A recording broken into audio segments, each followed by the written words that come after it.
Kandidato sa pagkakonsihal sa Barangay Cogon Ramos ni Dakben sa Sugbo nga nanumpa na unta sa iyang katungdanan sa pagtuong napili pag-usab apan wa di ay malakip sa talaan sa mga winning candidates.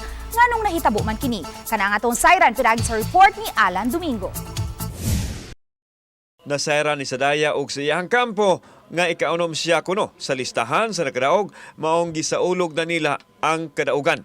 Apan nahugno si Sadaya human nasuta sa Certificate of Canvass Votes and Proclamation of Winning Candidates nga maoy opisyal nga listahan sa COMELEC nga wa di ay malakip ang iyang ngalan.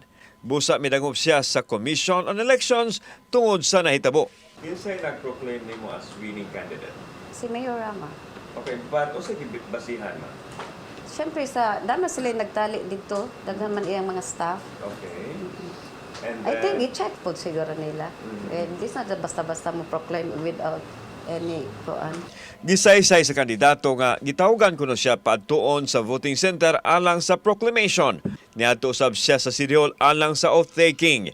Gustong mangayo og husay si Sadaya sa nahitabo.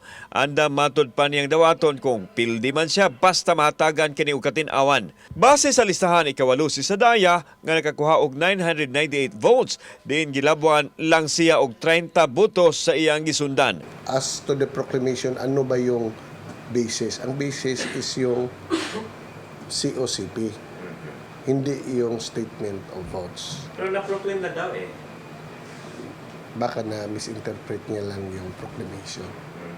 Samtang gitambagan sa COMELEC si Sadaya nga mosimiter og petition to manifest to correct error sa COMELEC dito sa kauluhan mahitungod sa reklamo alang sa recomputation. Kauban si Clover Lumayag, ako si Alan Domingo.